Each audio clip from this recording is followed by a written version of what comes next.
우리 마음 깊은 곳에는 누구나 인정받고 싶고 다른 사람들과 어울리고 싶어하는 열망이 자리하고 있습니다. 우리는 그것을 인기나 영광이라고 부르지 않을 수도 있지만 본질적으로는 같습니다. 하지만 우리가 모르는 사이에 바로 그 마음속 깊은 열망이 우리의 가장 큰 약점이 될 수 있다는 사실을 알고 계셨습니까? 어둠의 영적 존재들, 즉 마귀들은 바로 우리의 그 은밀한 욕망을 정확히 꿰뚫어 봅니다. 그리고 그것을 이용해 우리를 조종하고 결국 그들이 원하는 것, 바로 우리가 죄를 짓도록 유혹하는 교묘한 전략을 사용합니다. 오늘 우리는 눈에 보이지 않는 영적 세계의 실체와 그 안에서 벌어지는 치열한 싸움에 대해 이야기하고자 합니다. 그리고 그 싸움에서 우리를 지켜줄 하나님의 강력한 무기는 무엇인지 함께 알아볼 것입니다. 먼저 우리가 맞서 싸워야 할 대상인 마귀는 과연 어떤 존재일까요? 예수님께서는 마귀를 몸이 없는 영들이라고 말씀하셨습니다. 이 말씀에 따르면 흔히 알려진 타락한 천사가 마귀라는 이론은 맞지 않습니다. 천사는 영적인 몸을 가지고 있기 때문입니다. 그렇다면 마귀의 정체에 대한 다른 이론들은 무엇이 있을까요? 첫 번째는 아담 이전에 존재했던 어떤 종족의 영들이라는 가설입니다. 하지만 이 주장은 성경적인 근거가 부족하여 증명하기 어렵습니다. 두 번째 이론은 성경의 지지를 받으며 예수님 시대의 유대인들이 보편적으로 믿었던 견해입니다. 바로 마귀란 대홍수 때 죽은 네피림의 몸을 떠난 영들이라는 것입니다. 실제로 당시 유대인들은 마귀를 히브리어로 타무네팔이라고 불렀는데 이는 글자 그대로 죽은 네피림을 의미합니다. 이들은 타락한 천사들과 인간 여자 사이에서 태어난 거인족으로 그들의 영이 몸을 잃고 세상을 떠돌며 사람들을 괴롭히고 죄로 이끌려 한다는 것입니다. 이 마귀들은 각기 다른 사악함과 힘의 수준을 가지고 있습니다. 그들의 주된 목표는 사람들을 영적으로 억압하고 죄를 짓도록 유혹하며 가능하다면 사람의 몸을 차지하여 완전히 통제하는 것입니다. 우리가 우상을 숭배하거나 오컬트나 마약, 음란물에 빠지거나 온갖 종류의 비정상적인 성적 죄악에 관여할 때 우리는 마귀에게 우리 삶으로 들어올 문을 활짝 열어주는 것과 같습니다.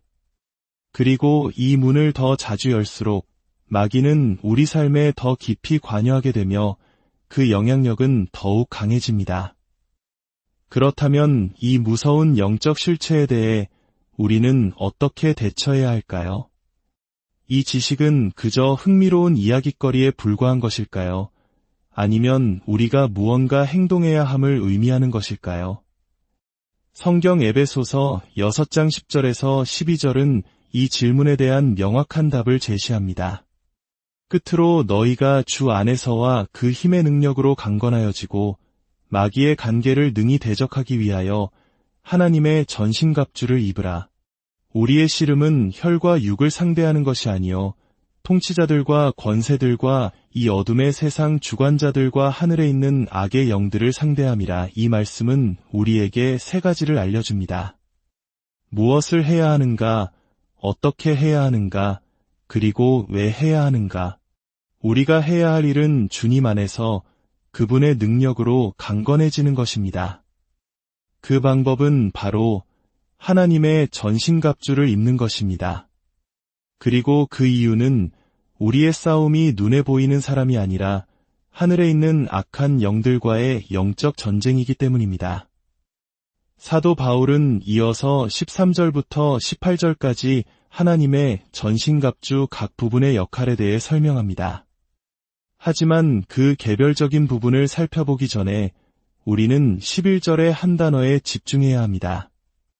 바로 마귀의 간계입니다. 간계란 무엇일까요?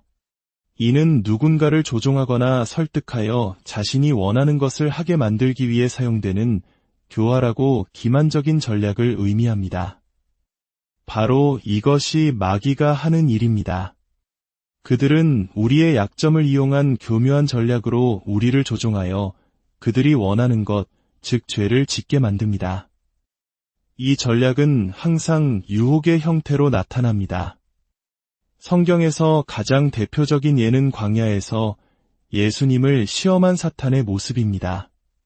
마태복음 4장을 보면 사탄은 40일 동안 금식하여 육체적으로 가장 약해진 예수님께 나타나 3가지 유혹을 던집니다. 첫째, 돌을 떡으로 만들어 보라는 유혹. 이는 육신의 정욕, 즉 인간의 가장 기본적인 생존 욕구를 자극한 것입니다. 둘째, 성전 꼭대기에서 뛰어내려 보라는 유혹. 이는 이생의 자랑, 즉 하나님의 능력을 시험하고 자신을 과시하고 싶은 교만한 마음을 노린 것입니다. 셋째, 자신에게 절하면 세상의 모든 영광을 주겠다는 유혹. 이는 안목의 정욕, 즉 세상의 부와 권력에 대한 탐심을 자극한 것입니다. 예수님께서는 모든 유혹을 기록되었으되 즉 하나님의 말씀으로 물리치셨습니다. 하지만 여기서 우리가 주목해야 할 중요한 사실이 누가복음 4장 13절에 기록되어 있습니다. 마귀가 모든 시험을 다 한 후에 얼마 동안 떠나니라. 여기서 얼마 동안 떠나니라는 원어인 헬라어로 보면 다음 기회가 올 때까지라는 의미를 가집니다. 이것이 바로 마귀의 핵심 전략입니다. 그들은 단 한 번의 실패로 포기하지 않습니다. 그들은 끈질기게 우리 삶의 약점을 파고들며 우리가 가장 방심하고 약해지는 결정적인 순간, 즉 다음 기회를 노립니다. 성경 속 위대한 인물들도 이 전략에 무너졌습니다. 세상에서 가장 지혜로웠던 솔로몬 왕, 가장 힘이 셌던 삼손, 그리고 하나님 마음에 가장 합했던 다윗 왕. 이 세 사람 모두 각자의 약점 때문에 넘어졌습니다. 솔로몬은 이방 여인들을 사랑하는 약점 때문에 수많은 아내를 두었고 결국 그들의 우상을 숭배하는 죄를 지었습니다. 삼손은 들릴라라는 여인에게 빠져 자신의 힘의 비밀을 알려주는 어리석음을 범했습니다. 만약 삼손이 하나님을 믿는 동족의 여인과 결혼했다면 나시린으로서 머리를 자르지 않는 것이 힘의 근원임을 알았을 것입니다. 하지만 그는 믿음이 다른 이방 여인과 결혼하는 어울리지 않는 멍에를 맺고 그 결과 비참한 최후를 맞았습니다. 이것은 오늘날 우리에게도 중요한 교훈을 줍니다. 믿음의 여정에서 배우자는 너무나도 중요하며 신앙이 다른 사람과의 결합은 결국 영적인 어려움을 낳을 수밖에 없다는 것을 보여줍니다. 다윗은 충성스러운 부하의 아내 밧세바를 보고 음욕을 이기지 못해 간음했고 그 죄를 덮기 위해 살인까지 저질렀습니다. 이들의 공통적인 약점은 바로 성적인 유혹이었습니다. 사탄은 그들의 정욕이라는 약점을 정확히 알고 있었고 가장 적절한 기회를 기다렸다가 유혹에 덫을 놓았고 그들은 속절없이 걸려들었습니다. 사탄의 유혹은 대부분 3가지 범주 안에 있습니다. 바로 골드, 글로리, 걸스 즉 황금, 영광, 그리고 여자입니다. 이것은 재물에 대한 탐욕, 세상의 인기와 명성에 대한 갈망, 그리고 육체적 쾌락에 대한 욕망을 의미합니다. 이것은 어쩌면 우리 한국 사회에서 성공, 명예, 그리고 체면을 중시하는 문화와도 깊이 연결되어 있을지 모릅니다. 사탄과 마귀들은 우리의 약점이 이 셋 중 어디에 있는지 정확히 알고 있습니다. 그리고 그 약점을 이용해 우리를 넘어뜨릴 완벽한 시나리오를 짭니다.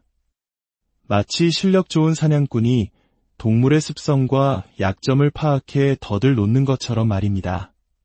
그들은 우리가 하나님과 멀어져 영적으로 약해져 있을 때, 인생의 시련으로 지쳐 있을 때, 혹은 반대로 성공의 도취에 교만해져 있을 때를 노립니다.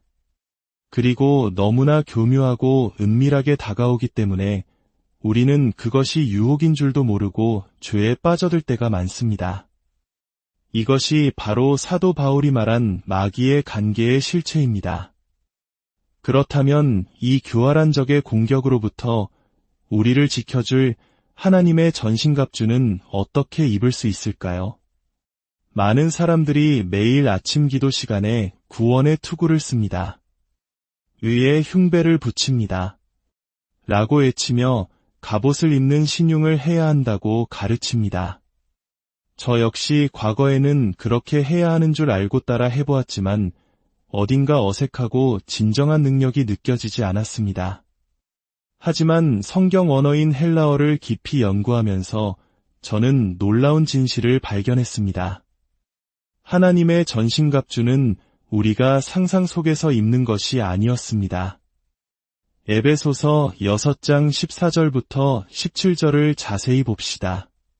그런즉 서서 진리로 너희 허리띠를 띠고 위에 호심경을 붙이고 평안의 복음이 준비한 것으로 신을 신고 모든 것 위에 믿음의 방패를 가지고 이로써 능히 악한 자의 모든 불화살을 소멸하고 구원의 투구와 성령의 검곧 하나님의 말씀을 가지라. 여기서 위의 호심경, 믿음의 방패, 구원의 투구와 같은 구절들은 헬라어 문법에서 소유격 또는 근원격으로 쓰였습니다. 이것을 쉽게 설명하자면 이렇습니다. 위의 호심경은 의가 바로 호심경의 근원이라는 뜻입니다. 즉, 우리가 의롭게 살아갈 때 위의 호심경이라는 갑옷이 저절로 생겨나 우리 가슴을 보호한다는 것입니다. 반대로 우리가 불의한 일을 행하면 그 즉시 호심경은 사라지고 우리의 마음은 무방비 상태가 됩니다. 마찬가지입니다. 믿음의 방패는 우리가 하나님을 굳건히 믿음으로 살아갈 때 그 믿음이 방패가 되어 사탄의 모든 공격을 막아준다는 의미입니다. 우리가 의심하고 불신하면 방패는 힘을 잃고 사라집니다. 구원의 투구는 우리가 예수 그리스도를 통한 구원의 확신 안에 거할 때 우리의 생각과 머리를 보호하는 투구가 쉬워진다는 것입니다. 이 원리는 전신갑주의 모든 부분에 동일하게 적용됩니다. 이것이 바로 하나님의 전신갑주를 입는 유일하고도 진정한 방법입니다. 각 갑옷의 근원이 되는 영적인 가치를 우리가 삶으로 살아낼 때 그 갑옷은 자동으로 우리에게 입혀지는 것입니다. 진리의 허리띠는 우리가 하나님의 말씀이라는 진리 안에서 살아갈 때 채워집니다. 평안의 복음의 신은 우리가 어디를 가든 복음을 전하며 평화를 만들어내는 삶을 살 때 신겨집니다. 성령의 검, 즉 하나님의 말씀은 우리가 말씀을 묵상하고 선포할 때 우리의 손에 들려지는 유일한 공격 무기가 됩니다. 결국 하나님의 전신갑주를 입는다는 것은 매일의 삶 속에서 진실하고 유롭고 믿음으로 살며 구원의 기쁨을 누리고 평화를 전하는 그리스도인의 삶 그 자체를 의미합니다. 사랑하는 성도 여러분, 우리 모두에게는 약점이 있습니다. 저에게도 있습니다. 어떤 사람은 분노를 참지 못하고 어떤 사람은 돈에 약하며 어떤 사람은 다른 사람의 인정에 목을 맵니다. 마귀는 바로 그 약점을 집요하게 공격합니다. 그들은 우리가 언제 가장 지치고 언제 가장 외롭고 언제 가장 방심하는지 알고 있습니다. 그리고 바로 그 순간을 노려 교묘한 유혹으로 다가와 우리를 넘어뜨리려 합니다. 우리가 하나님의 전신갑주를 입고 있지 않다면 이 공격을 막아낼 재간이 없습니다. 오늘 이 자리에 아직 예수 그리스도를 개인의 구주로 영접하지 않은 분이 계십니까? 그렇다면 당신은 이 영적 전쟁에서 아무런 무기 없이 싸우고 있는 것과 같습니다. 당신은 결코 하나님의 전신갑주를 입을 수 없습니다. 왜냐하면 전신갑주의 근원이 되는 위로움과 구원과 진리는 오직 예수 그리스도를 통해서만 얻을 수 있기 때문입니다. 당신이 왜 자꾸만 똑같은 죄에 넘어지는지, 왜 원치 않는 행동을 반복하며 자신과 사랑하는 사람들에게 상처를 주는지 아십니까? 그것은 당신의 의지가 약해서만이 아닙니다. 당신이 영적인 보호막 없이 마귀의 관계에 그대로 노출되어 있기 때문입니다. 하지만 좋은 소식이 있습니다.